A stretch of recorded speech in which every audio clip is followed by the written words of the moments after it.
Marion Moore was born near St. Louis, Missouri on November 15, 1887. Marion Moore was raised in the home of her grandfather, a Presbyterian pastor. After her grandfather's death in 1894, Moore and her family stayed with other relatives, and in 1896 they moved to Carlisle, Pennsylvania. She attended Bryn Mawr College and received her BA in 1909. Following graduation, Moore studied typing at Carlisle Commercial College, and from 1911 to 1915, she was employed as a school teacher at the Carlisle Indian School.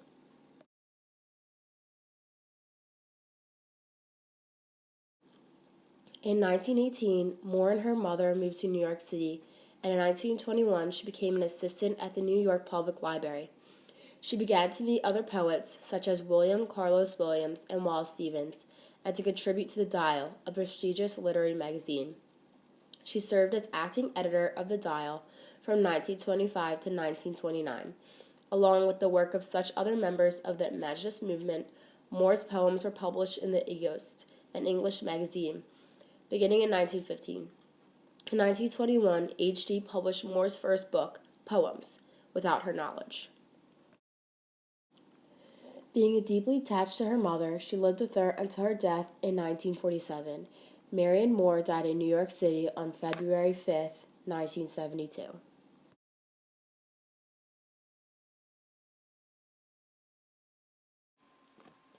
Moore was widely recognized for her work. Among her many honors were the Bulletin Prize, the National Book Award, and the Pulitzer Prize. She wrote with the freedom characteristic of the other modernist poets, often incorporating quotes from other sources into the text.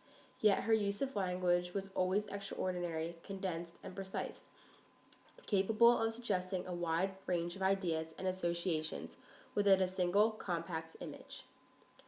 In his 1925 essay called Marion Moore, William Carlos Williams wrote about Moore's signature mode, the vastness of the particular. Quote, so that in looking at some apparently small object, one feels the swirl of great events. Quote, she was particularly fond of animals, and much of her imagery is drawn from the natural world. She was also a great fan of professional baseball and admirer of Muhammad Ali, from whom she wrote the linear notes to his record, I am the greatest. Her poems often reflected her preoccupation with the relationships between the common and the uncommon, as well as advocate discipline in both art and life, modesty, and humor. She frequently used animals as a central image to emphasize themes of independence, honesty, and integration of art and nature. Moore's work is frequently grouped with the poets such as H.D., T.S. Eliot, Williams Carlos Williams, Wallace Stevens, Ezra Pound, and Elizabeth Bishop, to whom she was a friend and mentor. In addition to poetry, Moore wrote a significant number of prose pieces, including reviews and essays. Her prose works covered a broad range of subjects, including painting, sculpture, literature, music, fashion, herbal medicine, and sports.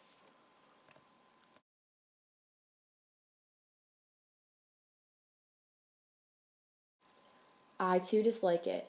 There are things that are important beyond all this fiddle. Reading it, however, with a perfect contempt for it, one discovers in it, after all, a place for the genuine.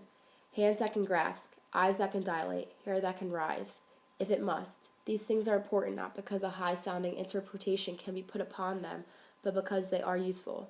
When they become so derivative as to become unintelligible, the same thing may be said for all of us, that we do not admire what we cannot understand. The bat, holding on, upside down, or in quest of something to eat. Elephants pushing, a wild horse taking a roll, a tireless wolf under a tree, the immovable critic twitching his skin like a horse that feels a flea, the baseball fan, the statistician, nor it is valid to discriminate against, business documents, and school books.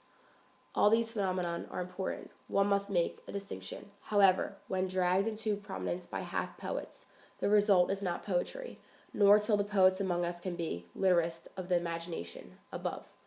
Innocence and triviality can present, for inspection, imaginary gardens with real toads in them, shall we have it. In the meantime, if you demand on the one hand, the raw material of poetry in all of its rawness, and that which, on the other hand, genuine, you are interested in poetry. This version of poetry is written in free verse. It has no regular meter or rhyme scheme. The first line contains 5 syllables, the second 19, and the last 11. Poetry is an example of highly structured free verse. It is divided into 5 stanzas. Stanzas 1, 2, 4, and 5 contain 6 lines each, and stanza 3, the central stanza, contains 5 lines. With a few exceptions here and there, these stanzas basically follow the same pattern of how many syllables comprise each line. For example, the first line of each stanza has 19 syllables. The second line has 21 or 22 syllables. The third line has 10 to 12 syllables.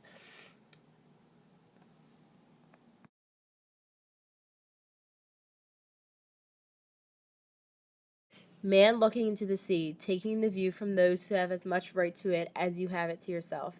It is human nature to stand in the middle of a thing, but you cannot stand in the middle of this. The sea has nothing to give but a well excavated grave. The first stand in a procession, each with an emerald turkey, foot at the top, reserved as their contours, saying nothing. Repression, however, it is not the most obvious characteristic of the sea. The sea is a collector, quick to return a rapist look. There are others besides you who have worn that look, whose expression is no longer a protest. The fish no longer investigate them, for their bones have not lasted. Men lower nets, unconscious of the fact that they are desecrating a grave, and row quickly away the blades of the oars, moving together like the fleet of water spiders, as if there were no such thing as death. The wrinkles progress among themselves in a flax, beautiful under networks of foam, and fade breathlessly while the sea wrestles in and out of the seaward. The birds swim through the air at top speed, emitting cat calls as heretofore.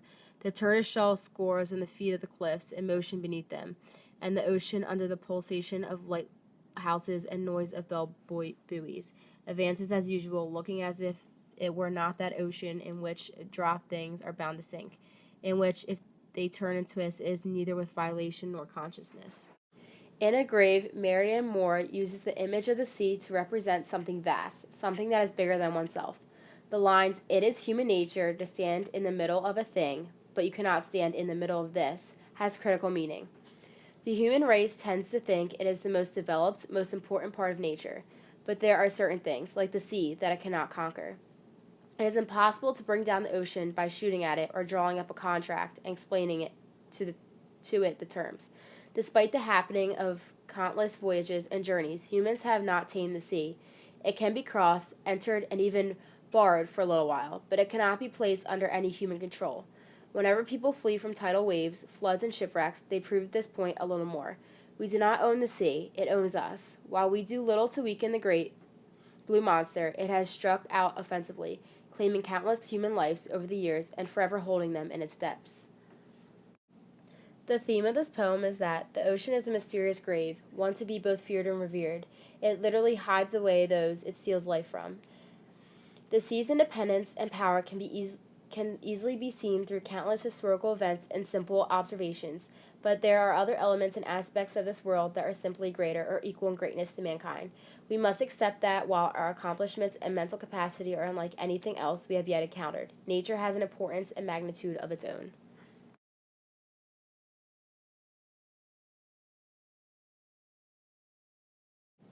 My father used to say, superior people never make long visits, have to be shown Longfellow's grave, nor the glass flowers at Harvard, self-reliant like the cat that takes its prey to privacy.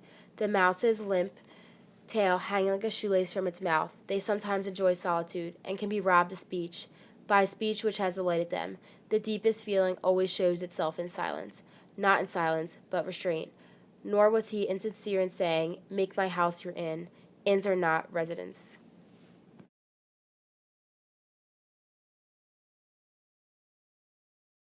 In lines 13 to 14, Marion Moore points out the irony in the father's statement, quote, make my house your inn, quote.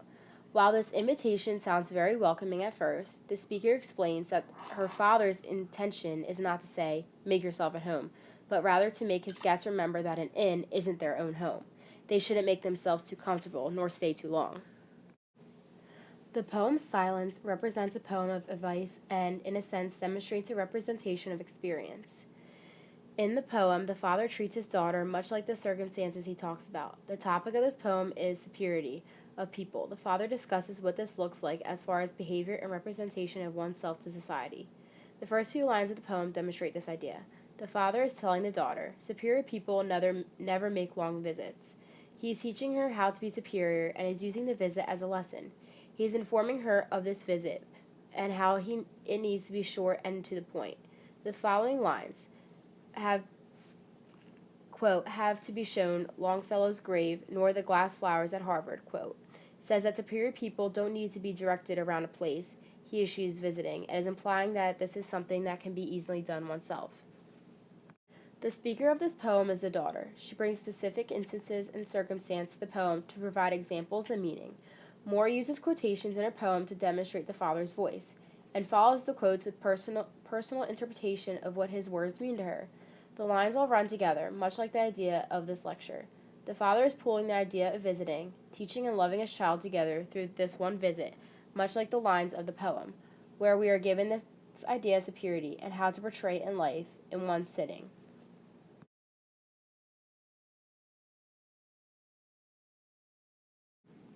Wade, through black jade, of the crow-blue mussel shells, one keeps adjusting the ash heaps, opening and shutting itself like an injured fan. The barnacles which encrust the side of the wave cannot hide. There for the submerged shafts of the sun, split like spun, glass move themselves with spot-like swiftness into the crevices, in and out, illuminating the turquoise seas of bodies. The water drives a wedge of iron through the iron edge of the cliff, whereupon the stars pink, rice grains, ink besplattered jellyfish, crabs like green lilies, and submarine toadstools, side each on the other. All external marks of abuse are present on this defiant evidence, all the physical features of accident, lack of cornice, dynamic grooves, burns, and hatchet strokes. These things stand out on it. The tram's side is dead. Repeated. Evidence has proved that it can live on what you cannot reave its youth. The sea grows old in it. This poem is organized with perfectly rhymed couplets that have a rhyme scheme of A, A, B, B, C, where each letter represents a particular end rhyme. At times, this pattern is enforced pretty dramatically. For example, accident and lack, lines 31 to 32. There's also a lot of imagery present in this poem, lines 1 to 2. First, we have the title, Fish, swimming through black jade waters, which tells us there's nothing easy about this aquatic life. And all this figurative language makes the fish's movement seem more challenging than free. Also lines 3 to 4. Then those mussel shells keep opening and closing like injured fans while resting atop ash heaps that are presumably other dead life forms. So we begin to sense that these creatures represent more than just themselves. In fact, they look more human and vulnerable than anything else. Lines 15 to 18. It's a turquoise of bodies. At this point, but with all the ambiguity, we sense that those sea creatures may be symbols of human bodies, both dead and alive. We might also have an allusion to wartime here too, bearing in mind the time period at which this poem was written in. Lastly, lines 20 to 25. Everybody's getting along and sliding each on the other, so we get the sense that things are looking pretty peaceful at this point. Everybody's working together, which means good times. One interviewer asked Moore, how do you plan to shape your stanzas? Do you ever experiment with shapes before you write by drawing lines on a page? Moore responded, never. I never plan a stanza. Words cluster like chromosomes, determining the procedure. I may influence an arrangement or thin it, then try to have success stanzas identical with the first. Spontaneous, initial originality seems difficult to reproduce consciously later. If I transpose it for some reason, I'm in danger of losing the freshness of first contact and will have difficulty in recapturing its attractiveness. No, I never draw lines. I make a rhyme scheme, to me at a glance, by underlining with red, blue, or other pencil, as many colors as I have rhyme to differentiate. However, if the phrases are too incoherent as print, I notice that the words as a tune do not sound right. I may start a piece, find it obstructive, lack a way out, and not complete the thing for a year or years. I salvage anything promising and set it down in a small notebook. Some famous quotes by Moore include, poetry is all nouns and verbs. Superior people never make long visits. My father used to say superior people never make long visits. It is human nature to stand in the middle of a thing. A writer is unfair to himself when he is unable to be hard on himself. And lastly, War is pillage versus resistance, and if illusions of magnitude could be transmuted into ideals of magnanimity, peace might be realized.